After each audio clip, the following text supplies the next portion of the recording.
from Norway. Patrick, thank you for being here. Hey, Kaylee and Michael, thanks for having me on. Absolutely. Jinx, owe me a Coke. Owe me a Coke. Hey, welcome to the show, Patrick. It's great to see you again and talk to you. Always informative.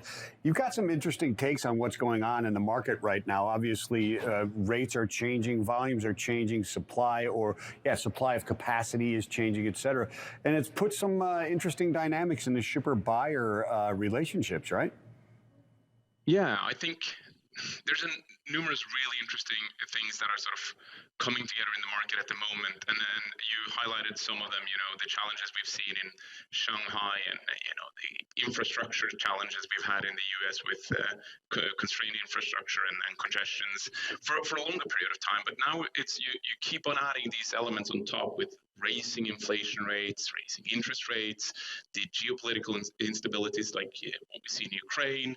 And all these unpredictable lockdowns in Asia. Now, what's happening with the market and what's happening over the last 2.5 years, as we started with the pandemic, is that the market went up on certain trades with more than 1,000%. Right? Then these big volume companies, BCOs, shippers, started negotiating their contracts slightly moving upwards. In the last 6 months, we've seen several big volume trades dropping off, most notably Asia to Europe, Asia to South America, where the market is down 30-40% on the short-term market, when big volume players are locked into very high contracts. The US is sort of artificially held up by all these, hinterland issues that you guys had. But if really demand is coming off, meaning there's less volumes to be transported and consumers keep shifting their spend into services, then we might be up for a very, very rocky ride. And, on our platform, we have tens of billions of dollars on ocean and air freight spend. And we started polling our audience lately. And I wanted to bring you a couple of data nuggets from that.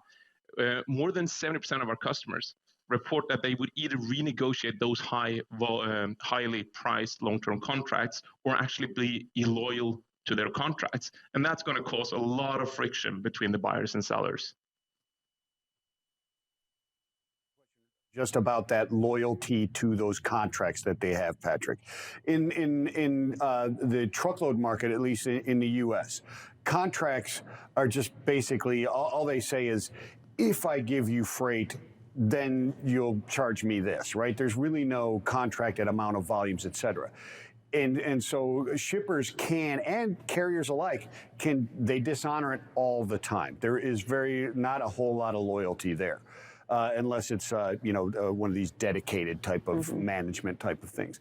Is it as easy in maritime to be disloyal as it is in that type of situation? Listen, there's some good business practices here where you would expect that you live up to your contracts, but you got to keep in mind that we've had all-time record high rates, sky-high costs for these companies, and rock-bottom predictability and reliability. And now it turns around and the market drops off a cliff. Not necessarily US trades yet, remains to be seen, but these other big trades.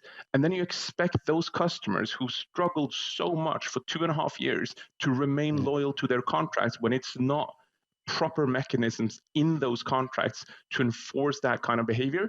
That's going to be problematic. And that's where they will have such a strong incentive from the market conditions to switch away from those long-term contracts. And we're raising big sort of questions whether this is just another cycle where they kind of sticking it to each other depending on the different market conditions. And, even less loyalty between them will be the result at the end of the day.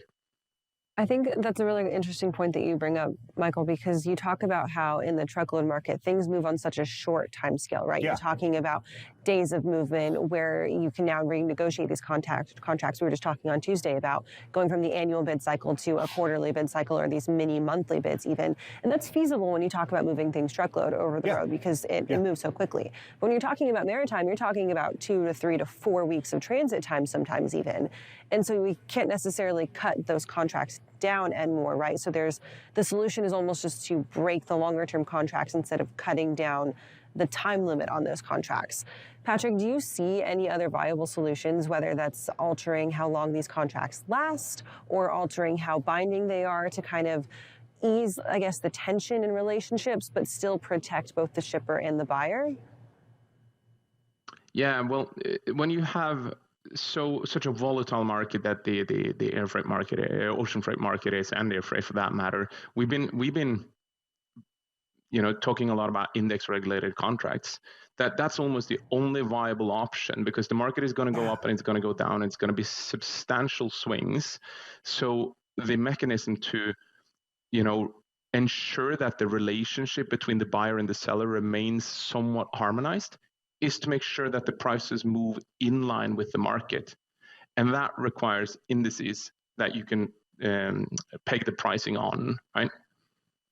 Yeah, like FBX plus or minus is your contract, right? And let it roll from there. That seems like it would be a pretty decent thing. I mean, you see whatever it's trading at in futures, I suppose. If there are future contracts to peg them to as a daily settled price. Yeah, but that's why we've been pretty vocal about using the long-term contract data as an indication, right? So you need a combinatorial sort of play here for these big volume players using the long-term contract and the short-term contract, and that's why we have two indices out with the Soneta Shipping Index and Soneta Shipping Index for powered by Compass, so we can facilitate just that dynamic. That makes sense. Is there conversation around that at all, Patrick? I mean, it seems like a viable solution, because right now all we do is we live on how we react in the last market, right? And each side's trying to get a leg up. And so when it reverses, now you're the one getting kicked, and then all of a sudden you're up and you're kicking the other dog. So how do you smooth that out? Is there talk around that? Yeah, we're actually running successfully for several years with both shipping lines, freight forwarders, and BCOs, those kind of setups. I think it's interesting, right? It's kind of that experimentation. You've got to be willing to do this, right? Do you think that we'll see now more folks willing to get into that side of things, where you're using this type of kind of forward thinking instead of reactionary pricing measures? Do you think that kind of the last 2 years haven't been normal, right? They've been this massive departure from normal. But as we normalize back into the regular things, the way that things regularly go, do you think that we'll see more companies now start to rely on that prediction pricing versus reactionary pricing? I think it's very hard. Listen, it's a transition for this industry to change the annual cycle process, and that won't move fast, and that's fine.